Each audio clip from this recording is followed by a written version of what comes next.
రైలు ప్రయాణం ఓ అద్భుత అనుభూతి.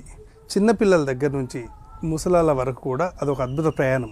అంతకు మించి అత్యంత తక్కువ ఖరీదులో దేశవ్యాప్తంగా అన్ని ప్రాంతాలను కలుపుతూ సౌకర్యాలు రవాణా అందిస్తున్న ఏకైక పెద్ద సంస్థ ద గ్రేట్ ఇండియన్ రైల్వేస్. ఈరోజు ఆ ఇండియన్ రైల్వేస్కు సంబంధించి తెలియని పేరంటూ లేని ఒక అద్భుతమైన స్టేషన్కి మనం వెళ్ళబోతున్నాం. ఆ స్టేషన్లో అసలు ఎలా ఉంది, ఏం చేస్తున్నదని తెలుసుకుందాం. ఆ స్టేషన్ పేరే సికింద్రాబాద్. అందుకని మనం పెట్టుకున్న పేరు ఏంటంటే సికింద్రాబాద్ 2.4 ద ఫ్యూచర్ స్టేషన్. దేశంలోని అన్ని ప్రధాన ప్రాంతాలను, ప్రధాన పట్టణాలను కలుపుతూ నిర్మించబడ్డ ఏకైక ప్రయాణ వ్యవస్థ రైలు వ్యవస్థ. అత్యంత తక్కువ ఖర్చుతో దేశంలోని అన్ని ప్రాంతాలను కలుపుతూ కూడా మనకు ఈ వ్యవస్థ ఏర్పడింది. చిన్నపిల్లలైతే కేరింతలు వేస్తూ రైలు ప్రయాణం, కేరింతలు వేస్తూ ఆటలు ఆడుతూ రైల్లో చూస్తూ కిటికీల నుంచి బయటి ప్రపంచాన్ని చూస్తూ, ప్రకృతిని చూస్తూ, నదులు, వాగులు, వంకలు, కొండలు, గుట్టలు ఎన్నో చూస్తూ ప్రయాణం చేస్తున్న క్రమంలో ఓ అద్భుతమైన రైల్వే స్టేషన్ గురించి మనం చెప్పుకోబోతున్నాం. రానున్న కాలంలో తెలంగాణతో పాటు దేశంలోని అన్ని ప్రాంతాల వారు కూడా కొన్ని లక్షల మంది ఆ స్టేషన్కి చేరుకుంటారు. ఆ స్టేషన్ పేరు సికింద్రాబాద్ అని మనం చెప్పుకున్నాం. ఆ స్టేషన్ అతి త్వరలో అమృత్ భారత్ స్టేషన్ స్కీమ్ కింద ఓ అద్భుతమైన స్టేషన్గా రూపుదిద్దుకోబోతున్నది. ఆ స్టేషన్ గురించి పూర్తి వివరాలు మీకోసం. సికింద్రాబాద్ స్టేషన్ గురించి పూర్తి వివరాలు తెలుసుకునే ముందు, అంటే యాక్చువల్గా మేము సికింద్రాబాద్ స్టేషన్కి వెళ్ళేసరికి మా టీం అంటే భద్రతా కారణాల దృష్ట్యా పూర్తి స్థాయిలో వీడియోలు తీయనీయలేదు. అందుకే గత అనుభవాలు, గతంలో జరిగిన గొడవలు, లేదా లోపలికి వెళ్ళి ఇటీవల జరిగిన భోగి దగ్ధం ఇవన్నీ దృష్టిలో పెట్టుకొని అత్యంత పకడ్బందీ చర్యల నేపథ్యంలో కొన్ని వీడియోలు మాత్రమే అనుమతితో తీసుకొని రావడం జరిగింది. ఆ వీడియోలను, ఆ ఫోటోలను, ఆ వివరాలను, సికింద్రాబాద్ అసలు ఎప్పుడు స్టార్ట్ అయింది, ఎప్పుడు కట్టబడింది, ఇప్పుడు ఎన్ని లక్షల మంది ప్రయాణిస్తున్నారు అనే వివరాలు మీకు అందించబోతున్నాం. దయచేసి డిఎస్పీ మీడియాను సబ్స్క్రైబ్ చేసుకోండి, లైక్ చేయండి, చాలామందికి తెలియజేపేటట్టు నాకు సపోర్ట్ చేయండి. మీర్ మహమ్మద్ అలీ ఖాన్ సిద్దికీ ఈయన ఎవరో కాదు, ఇప్పుడు హైదరాబాద్ను పరిపాలించిన నిజాం రాజు. అప్పుడు 1874లో నిజాం గ్యారంటీడ్ స్టేట్ రైల్వే పేరిట రైల్వే లైన్ స్టార్ట్ చేశారు. అప్పుడు ఈ సికింద్రాబాద్ స్టేషన్ అంటూ కట్టబడిందని మనకు చరిత్ర చెప్తున్నది. ఆ క్రమంలో మొదలైన సికింద్రాబాద్ స్టేషన్ పలుమార్లు అభివృద్ధి చెందిన దిశగా ప్రయాణించి కొన్ని లక్షల మందికి సేవలు అందిస్తూ ఇప్పుడు అప్గ్రేడ్ అయ్యి అమృత్ భారత్ స్టేషన్ స్కీమ్ కింద 720 కోట్ల రూపాయలతో ఎయిర్పోర్ట్ తరహాలో అభివృద్ధి చెందబోతున్నారు. దాదాపుగా ఇప్పటికే 229 రైళ్ళు ఇక్కడికి వచ్చి పోతూ ఉన్నాయి. 229 రైళ్ళు అంటే ఆషామాషి వ్యవహారం కాదు. 10 ప్లాట్ఫామ్లు ఇప్పుడు సేవలు అందిస్తుండగా 11వ ప్లాట్ఫామ్ను కూడా ఇప్పుడు అందుబాటులోకి తీసుకురావడానికి కృషి చేస్తున్నారు. ఎట్ ద సేమ్ టైం దాదాపుగా 170,000 మంది రోజుకి 170,000 మంది రోజుకి ఇక్కడి నుంచి ప్రయాణిస్తున్నట్టుగా లెక్కలు చెప్తున్నాయి. అయితే ప్రతి ఒక్క ప్రయాణికునికి ఎలాంటి ఇబ్బంది కలగకుండా ప్రయాణం చేసేటట్టుగా ఇప్పుడు కొత్తగా తీసుకొస్తున్నారు. అయితే గతంలో ఎదురైన చేదు అనుభవాలను దృష్టిలో పెట్టుకొని భద్రత విషయంలో మాత్రం చాలా పగడ్బందీ చర్యలు తీసుకున్నట్టుగా తెలుస్తున్నది. సరే, ఇది పక్కకు పెడితే 1874లో ప్రారంభమైన సికింద్రాబాద్ రైల్వే స్టేషన్ 1871లోనే, అంటే అతి తక్కువ కాలంలోనే సింగరేణి కాలరీస్ నుంచి లింకు లభించింది రైలుకి. అంటే అప్పుడు బ్రిటిష్ హయాంలోనే సింగరేణి కాలరీస్ ఉంది. సింగరేణి కాలరీస్ ప్లస్ నిజాం ఈ రెండు కలిసి స్టార్ట్ చేసిన రైల్వే.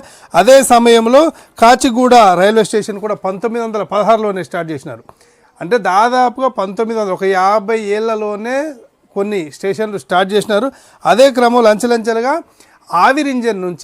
ఆవిరి ఇంజను, తర్వాత బొగ్గు ఇంజను, తర్వాత డీజిల్ ఇంజను, ఎలక్ట్రికల్ ఇంజను ఇప్పుడు ఇచ్చిన తర్వాత హై స్పీడు రైళ్ళ దగ్గర నుంచి లాస్ట్కి ఇప్పుడు అత్యద్భుత సేవలు అందిస్తున్న వందే భారత్ ట్రైన్ వరకు కూడా మనకి అప్గ్రేడ్ అయింది. అయితే కొత్తగా ఇప్పుడు చేస్తున్న సికింద్రాబాద్ రైల్వే స్టేషన్ను మనం సికింద్రాబాద్ 2.0 అంటున్నాం. ఎందుకంటే 26 లిఫ్టులు, 2 టాయిలెట్స్, 32 ఎస్కలేటర్లతోని అత్యద్భుతంగా తీర్చిదిద్దబోతున్నారు. టికెట్ ఉంటేనే అది ప్లాట్ఫామ్ టికెట్ కానీ జర్నీ టికెట్ కానీ ఉంటేనే లోపలికి అలో చేసేటట్టుగా కూడా వీళ్ళు ప్రణాళికలు సిద్ధం చేస్తున్నట్టుగా తెలుస్తున్నది. ఎందుకు అంటే 1,70,000 మంది ప్రయాణం చేస్తున్నారంటే అక్కడికి వచ్చేపోయే వారి తాకిడి, లేకపోతే ఆ బంధువులు సెండ్ ఆఫ్ ఇచ్చేవాళ్ళు, లేకపోతే రిసీవ్ చేసుకున్న తాకిడి మొదలు పెట్టుకుంటే 3 లక్షల మందికి పైగా సికింద్రాబాద్ స్టేషన్ను దగ్గరికి వస్తున్నట్టు పోతున్నట్టుగా తెలుస్తున్నది. ఈ రద్దీని కొద్దిగా అరికట్టాలంటే, ఎందుకంటే అత్యంత రద్దీ ప్రాంతం అది, వీడియో తీయడానికి కూడా చాలా చాలా కష్టమైంది. ఆ రద్దీ ప్రాంతాన్ని దృష్టిలో పెట్టుకొని ఎలాంటి అవాంఛనీయ సంఘటనలు జరగకుండా ముందుగానే, అంటే ఎయిర్పోర్ట్ తరహాలోనే ముందే టికెట్స్ చెక్ చేసే లోపలికి పంపుతారు. టికెట్ ఉన్న వాళ్ళు మాత్రమే, ప్లాట్ఫామ్ టికెట్ ఉన్న వాళ్ళు మాత్రమే ప్లాట్ఫామ్ లోపలికి పోయేటట్టుగా వాళ్ళు ప్లాన్ చేస్తున్నారు. నో టికెట్ నో ఎంట్రీ, ఇది అందరూ గమనించండి. రానున్న కాలంలో సికింద్రాబాద్ స్టేషన్లోకి నో టికెట్ నో ఎంట్రీ. ఇక అమృత్ భారత్ స్టేషన్ స్కీమ్లో భాగంగా సౌత్ సెంట్రల్ రైల్వేతో పాటు దేశంలోని అన్ని రైల్వే స్టేషన్లను కూడా ఆధునీకరణ చేస్తున్నారు. దాదాపు తెలంగాణ అంతటా చూడొచ్చు. వరంగల్ అయితే ఒక మంచి అద్భుతంగా తయారని చెప్పుకున్నారు, దాని గురించి మనం తర్వాత తెలుసుకుందాం. అమృత్ భారత్ స్టేషన్ స్కీమ్ కింద ఇప్పటికే చాలా రైల్వేస్ను ఆధునీకరిస్తున్నారు.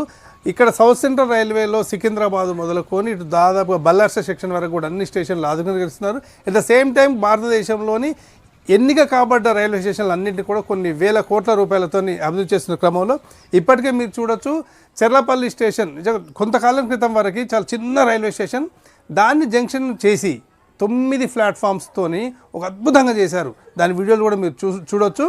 ఎట్లా అంటే ప్రతిది కూడా ప్రవేశం నుంచి కూడా ఎండ్ ఆఫ్ మినిట్ వరకు, అంటే లాస్ట్ ప్లాట్ఫామ్ వరకు, పాత స్టేషన్ వరకు కూడా చాలా పగడ్బందీగా ఎక్కడ కూడా లేదు. మొన్న సెంట్రల్ ఏసీ కూడా స్టార్ట్ చేసినారు, చాలా బాగుంది.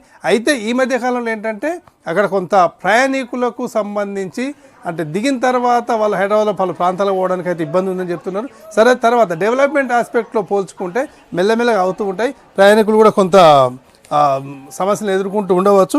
ఇక భద్రతా విషయానికి వస్తే కూడా చాలా పగడ్బందీగా చర్యలు అయితే తీసుకుంటున్నారు.